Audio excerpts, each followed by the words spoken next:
Welcome to the Cambridge Financial Podcast with Bert Salazar, CEO at Cambridge Financial Partners, LLC. This podcast is all about tax-preferred retirement planning, economics, financial risk management, and achieving a risk-free and successful financial life. Now, your host, Bert Salazar. Bert Salazar. Bert Salazar.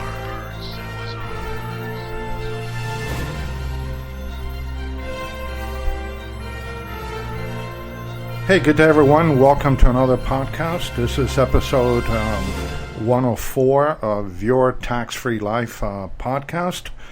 I'm excited to be here as I do every single week with each and every one of you. And obviously, the last 4 weeks, we have been going through hell, not only here in the United States, but also throughout the world. The impact of COVID-19, the coronavirus on each and every one of us, it's pretty much taken its toll. And obviously, according to all the information that I have received, we're going to be doing this for another 30 days now throughout the month of April. So there are a lot of challenges. There are a lot of things that each and every one of us is thinking through.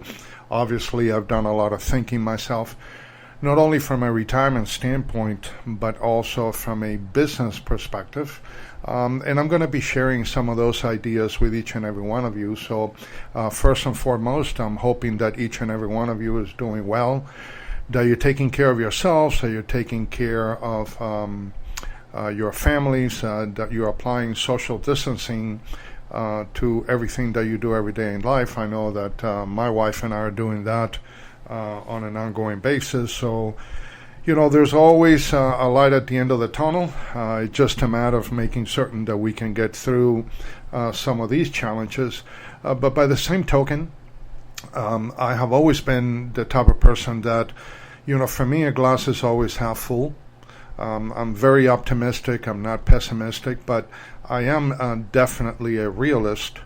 Because at the end of the day, you have to figure out where you're at from a financial standpoint before you can start making changes and making a paradigm shift in the way that you run your life moving forward and on to retirement.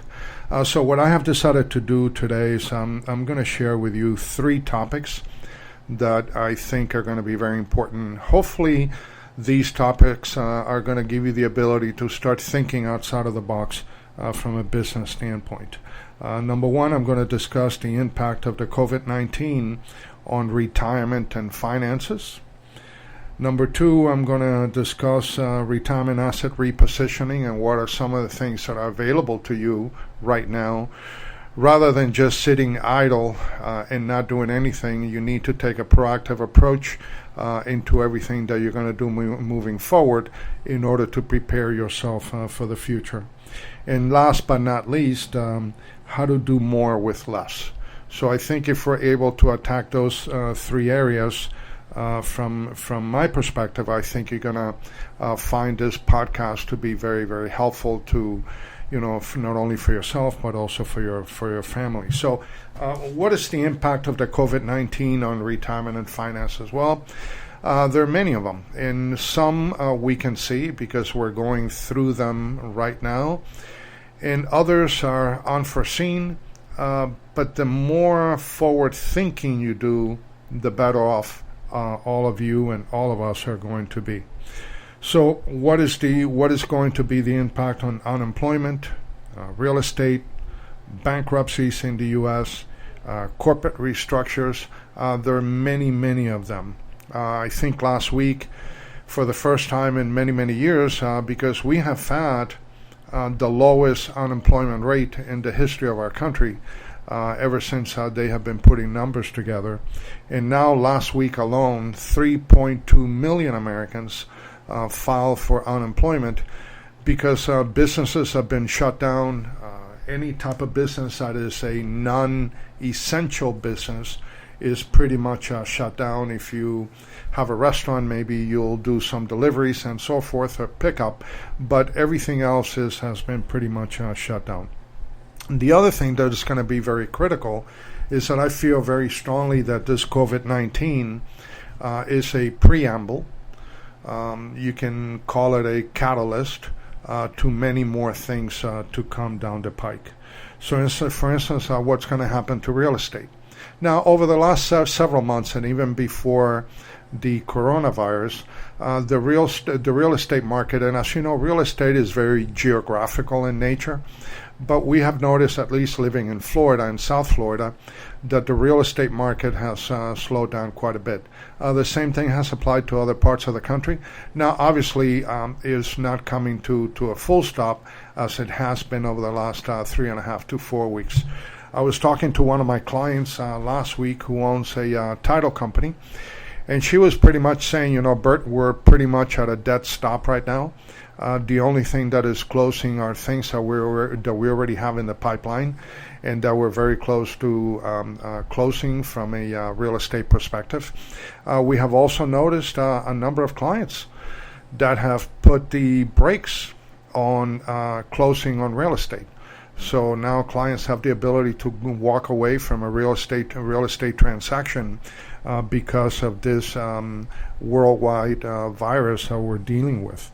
So real estate is going to be one of the areas that I think very heavily that is going to be impacted. If you notice, back in the 2008 crash, actually it all started with real estate, and then it went to the stock market. Well, now started with the virus, then it has hit very hard the stock market. For those of you that have been following me for a while and listening to my podcast, you realize that I'm always going to give you the good, the bad, and the ugly. And just to give you a little bit of feedback, because many of you, in dealing with the COVID-19 issues and concerns in your families and within yourselves individually, may not have been paying attention to this. But, we started 2020 with a bang. I mean, the market was doing fairly well up until the end of February. And then, obviously, the wheels started to come loose. And just so you'll know, based on the markets today, all of the 2020 gains that we had early in the year had been totally wiped out. All of the gains that you may have had in 2019, totally wiped out as well. All of the gains that you had in 2018 have been wiped out, and all of the gains that all of us and all of you had in 2019 have been totally wiped out. So for the past 3 years and change, all of those tremendous gains that we had in the market, that you had in your retirement accounts and so forth, have been totally wiped out. But also that gives you a way to think. It gives you the ability to start thinking outside of the box. If you had a retirement plan, if you had a 401k that just became a 201k because of this virus bear market crash, then do you really have a retirement plan? If you can allow 3 weeks of negative returns to destroy 3 years of positive returns, then that ought to give you some food for thought. Because I would argue that you really don't have a retirement plan, you have a hope plan. And hope is not a financial strategy, so we'll address some of those issues in the next few minutes. Now, bankruptcies, obviously, those are going to go through the roof. Corporate restructures, those are things that are going to happen. You're going to start seeing the fact that many employees are now working remote, which is something, by the way, that my firm and I started doing 4 years ago. We decided to go remote. So the vast majority of the clients that we engage, we do online. We do on a remote basis. Now we use video conferencing so we can see each other like if we were sitting next to each other. But we could be anywhere in the world and we would be able to provide service and help our clients mitigate any issues and concerns that they would have, because we have the ability, as long as we have Wi-Fi, we can work from anywhere in the world. You're going to start to see many American companies moving in that direction as well. So if you have an office in a shopping center or in a building and you have a commercial office and you got 3,000 square feet, you may want to reduce to 1,500. Or if you have the ability to sublease, you may want to reduce to 1,500 and sublease the other 1,500, because you're going to start training your employees to go remote. Now, that's going to help you from a business perspective, because you're going to reduce the amount of square footage and the cost of that square footage that you need from one day to the next, and that's going to help you. And by the same token, you're going to empower your employees to work remote, and there's a lot of technology available in the marketplace that will allow you to do that. Now, along those lines, as far as the impact of the COVID-19 on retirement and finances, I think that three major things are happening right now. And these three major things hopefully are going to get you to start thinking, as I always said and just said a few minutes ago, outside of the box. So you're going to have to start thinking about either reduced retirement, delayed retirement, or compromised retirement, or a combination of all three. Now, reduced retirement, you may say, well, maybe I can do with less. So you're going to start to take a look at your expenses and see how you can reduce them. Perhaps you may want to move out of the city or the state that you live in. Some of you may want to live outside the United States, somewhere in Europe, where depending on where you go in Europe, the standard of living is a lot lower than in the U.S. Some of you may want to consider South America. I have a number of clients that have moved to Mexico. They have also moved to Costa Rica. Some of my clients are now living in Spain. I have actually probably 15 to 20 clients now living in Spain, either full-time or on a part-time basis, because the cost of living in the U.S. dollar goes a lot further than it does here in the U.S. When it comes to delayed retirement, many of you are going to have to work longer, because a bear market has had a major impact on your retirement assets, and that's going to create havoc if you were to retire today. So many of us are going to delay retirement. Now, in my case, I own my own business, so I have no intentions of retirement because I love what I do every day. But for many of you, you may be forced to delay retirement. And for some of you, also it may be a compromised retirement. You may do a combination of both. Instead of fully retiring at the age of 65, you may want to pull the trigger at 70. Instead of living in the United States or in the city that you live in, depending on the economic value of maintaining your standard of living in that city, you may want to go somewhere else. You may want to compromise in between. Instead of retirement on a full-time basis, you may want to retire and start an online business or start a side business, or perhaps do part-time work. So all of these things that are happening today hopefully are going to give you the ability to start making some changes in your current lifestyle in order to prepare for the future. Now, the second area that I want to talk a little bit about is retirement asset reposition. And by the way, the first area that I just discussed, there's so many other issues that we can address, but obviously I don't have the time on one single podcast. But going back to number 2, which is retirement asset repositioning, take a look at everything that is happening today. President Trump just signed a $2.2 trillion enhancement program for everything that is happening in the U.S. because of the coronavirus.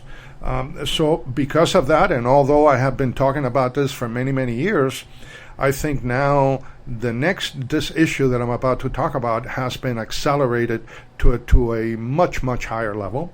So there's going to be a coming of a tax Armageddon, because at the end of the day, a lot of that money is going to have to be repositioned. It's going to have to be recovered. By the way, we just signed into law $2.2 trillion.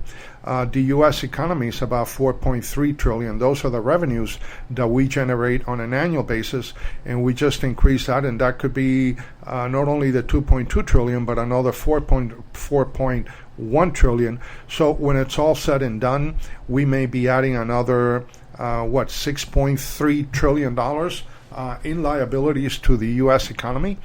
And the only way that the U.S. government gets to collect all that money back, other than going into business with some of the major corporations that they're going to lend monies to, is by increasing taxes.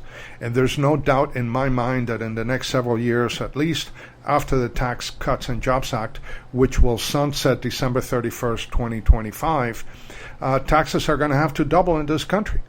And if they don't double, this country is going to go bankrupt. Now, where is that going to put your retirement assets? You see, if you have, right now, $500,000 in a 401k, or maybe 250,000 because that 401k became a 201k because of this bear market. The question that you need to ask yourself, and this is a question that most of you don't ask yourselves, because you're only looking at the value of the statements that you get from the financial institutions every single month.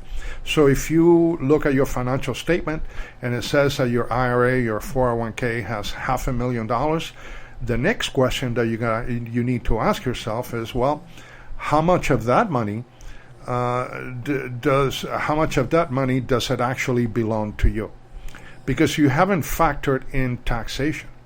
And not only how much of that money does it belong to you today, but most important, how much of that money will belong to you in 5 years or 10 years down the line, especially after going through this coronavirus. Perhaps right now that $500,000 may represent $350,000 to you because you're in the 30% tax bracket. But what if your taxes double? What if it goes up to 50%? Now that same $500,000 only represents $250,000 to you. Are you going to be able to make ends meet on those $250,000? You know, what kind of distribution rate are you going to have to do? So you have to become very proactive, because right now we're living at the third lowest taxable rate that we have had in the history of our country. So now you may have an opportunity. This could be a really good opportunity, and I did a small video on this. It was a 5, 6, 7 minute video a week ago about the opportunity of Roth conversions when your account values are low. Because as those account values start to gain traction again at some point in time in the future, then all that growth, if it's inside of a Roth account, would be tax-free to you and your family. You're also going to have to reposition your assets and in determining, you know, what's important to you. What do you prefer? If I were to ask you, do you prefer compound interest or simple interest? I would argue all of you are going to say, well, Bert, I would rather have compound interest than simple interest. But then when I ask you the following question, it's going to hopefully it's going to make you think. Because my next question to you is, well, if you like compound interest as opposed to simple interest, would you rather have compound tax or simple tax? Now, if you really think through that exercise, you would say, Bert, I would want to have compound interest and simple tax, because I don't want the taxes inside my accounts to be compounding as well, because I'm not doing anything. Well, here's where you need to do some tax planning, because as your 401k and your retirement accounts and your IRAs and your 403bs and your TSPs, as they are compounding, so is the tax liability inside of those accounts. So in a perfect world, you would want to have compound interest and no tax. In a less than perfect world, you want to have compound interest and simple tax. And in a horrible world, you would want to have compound interest and compound tax. The problem is that most of you listening to this podcast today happen to be sitting in a horrible world from a taxable standpoint. But there are many things that you can do, but you cannot do them by yourself, because you need to do tax planning in order to move some of those assets from forever taxed to never again taxed. Now, the other thing you need to be concerning yourself with is, well, taxable versus tax-free. And you have heard me talk many times about the 3 IRS buckets that we need to deal with. And I'm an accountant, so I deal with all of these issues on an ongoing basis, and I'm a tax preparer. So obviously there are 3 buckets that you need to worry about: the taxable bucket, the tax deferred bucket, and the tax-free bucket. Most Americans have the vast majority of their assets in the taxable and the tax deferred bucket. You know, the taxable would be your money market funds, your CDs, your traditional mutual funds, and so forth. Your tax deferred bucket are your, qualified plans, your 401ks, your IRAs, your 403bs, your 457s, your TSPs, your drop money if you happen to be a public municipal employee. And obviously those of you that are invested in those 2 buckets understand them well. Now, the tax-free bucket is a different ballgame. Most Americans are not taking advantage of the tax-free bucket. And as a matter of fact, you have to have an optimum amount in the taxable and the tax-deferred bucket. Everything else should be going into your tax-free bucket. And that is comprised of your municipal bonds, your Roth IRAs, your Roth 401ks, and your 7702 plans, which are cash value life insurance plans. Other than that, there's not much you can do. Now, obviously, you can invest in real estate, and from that perspective, that may be a combination of all those three buckets, but we don't have the time to discuss that today. At the end of the day, all of you, because of this bear market, although, again, I've been talking about this for the last 3 years, but all of you are going to have to make a paradigm shift in thinking more about the distribution than accumulation. You need to make a paradigm shift between risk and reward. You see, the reason why many of you have suffered major losses in your retirement accounts is your fault. Don't blame anyone else. Don't blame your stockbroker. Don't blame your financial advisor. Don't blame your tax preparer. Don't blame your accountant. Don't blame anyone but yourselves. And the reason for that is that prior to this, we had been living in the longest bull market in American history. You see, usually bear markets will happen every 5 years. The average loss is about 39%. Bear markets last about 1.5 years, and then the recovery period is about 5 years and a little bit more than that, maybe 5.2 years. Well, because of the fact that we had been on a bull market for 10 years, none of you really thought that your retirement accounts were going to suffer major losses, because none of you had forecasted a correction. Now, I had been forecasting a correction for the last 18 months. Obviously, I didn't know that it was going to be the coronavirus bear market, but I knew that we're going to have a major correction at some point in time, because the market cannot continue to go north without heading south for a while anyways. So all of you were playing football, and all of you were spending a lot of money in building a tremendous offense. So you were investing in stocks and mutual funds and so forth, and being very, very aggressive, because your rate of returns were doing fairly well. And although that was the case, obviously a monkey could have done that, because, for the past 10 years, the market had been doing fairly well. But all of a sudden, you're in the middle of the game now, and your offense is running the ball, and the bear market hits, and one of your players fumbled the ball. And the other team recovered. And the other team is the bear market team. And now your offensive line is off the field, and now your defensive line has to come in and try to recover that ball back again, or stop the bear market from ruining your financial life. But the problem is that you don't have a defense, or the players that you have on the defensive team, you didn't pay that much for them, you didn't care much for them, you didn't prepare, you didn't train them accordingly, and now that bear market has the ball, and it's running all over you, all over your finances, all over your retirement accounts, and you can't stop it. You see, what you have failed to understand is that the offense puts people on the stands, but the defense wins championships and Super Bowls.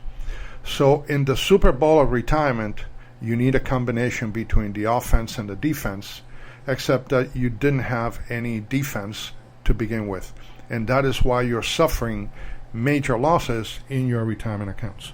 Now, there are many things that you can do moving forward in order to make certain that you maintain a strong offense, but by the same token that you have a very, very strong defense capable of protecting your retirement assets, not only for now, but also for the rest of your life. Now, the last point that I want to touch upon, and then I'll close this podcast with this, is, how do you do more with less? Well, a couple of things that you can do. Number one, it's important that you create guaranteed income that you cannot outlive.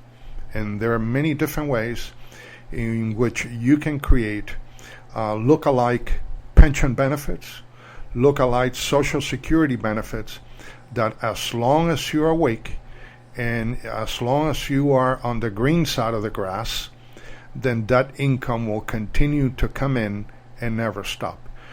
Because this bear market has accelerated the depletion of the vast majority of all of your assets. So therefore, now more than ever, there is a very high probability that you will run out of money before you run out of life. I'm not trying to scare you. I'm not trying to tell you things that I haven't told you before, because I have been sharing all of this information for the last 2 to 3 years, at least on this podcast, but I've been sharing this type of information for the past 30 years as a retirement strategist and tax planner. So there are ways that you can create guaranteed income for life. Number 2, you need to create guaranteed distribution straddles. So what if you had $500,000 in your 401k and now it's only worth $250,000? Or what if you had $1 million in your 401k and it's only worth $500,000? What if you have the ability now to create the same amount of income? Remember, retirement distribution and retirement is all about cash flow. So what if you can spend $250,000 of retirement assets as if they were worth $500,000? Or how can you spend $500,000 worth of assets as if they were worth $1 million and generate the same amount of income that those assets would have been able to generate for you before and prior to this bear market crash? See, most of you are not thinking outside of the box. Most of you are so ingrained in the financial decisions that you have made for your entire life that you have been looking at those decisions through a microscope as opposed to a telescope. But there are ways that you can increase the guaranteed rate of your distribution and your retirement distribution income on a guaranteed basis, and that income will live until the day you die. In other words, that income is not going to die before you do. And then, last but not least, you need to stop chasing the hockey puck. You know, I grew up in New England. I grew up in Boston, so hockey was a big thing up there. And we used to play hockey on the streets, especially during snowstorms and ice storms. And we used to play hockey all the time. And one of the most famous hockey players in the world, Wayne Gretzky, who's a Hall of Famer, you know, he was so good at what he did that he was questioned in an interview one time as to what made him different than every other hockey player in the NHL. And he says, well, you know, obviously I do have certain skills that are very, very good, but there are other hockey players in the United States and the world that have as good as skills as I have, and some of them have even better skills. But he said that what made him different was the fact that he learned early on and taught by his father that the number one he needed to pay attention to was not chasing the puck, but to try to figure out where the puck was going to be at some point in time in the future in the game and try to get there just before the puck got there. So the point and the analogy of this story is that you have to start thinking outside of the box. You got to figure out where the finances are going to go. You got to take a look at what's happening around you, and you have to start making decisions not only for now but also for the rest of your life. Take a look at what is happening with all this debt that we're now encountering. Who's going to have to pay for that debt at some point in time in the future? How well positioned are you in your retirement accounts to make certain that 30% is now going to become a 60%? So instead of you having access to maybe $300,000 or $350,000 out of that $500,000 retirement account because the rest belongs to the IRS, that now you will only have access to $200,000 out of $500,000, and the other 60% would go to the IRS? What kind of a lifestyle is that going to be for you and your family? So once again, what I try to do in every single week, in every single podcast that I do for all of you, is to help you, and this is my goal, by the way. My goal is to, help all of you get better and better and make better financial decisions, not only for yourself and your families, but also for your business. Now, for those of you that may want to talk to me and have a conversation or schedule a video conference to discuss any of these topics or anything else that may be keeping you awake at night, please feel free to call me. You can reach out to me at area code 786-766-1042. You can also send me an email at Bert, B-E-R-T, at gablestaxgroup.com. And most important, always remember that what I like to do for each and every one of you is to kind of help you change the way that you see things, because when you change the way that you see things, the things that you see change. So again, thanks very much for giving me a few minutes of your time today. Please, please, please stay healthy, stay safe, give my very best to your family, and we'll talk again next week. Take care. Bye-bye.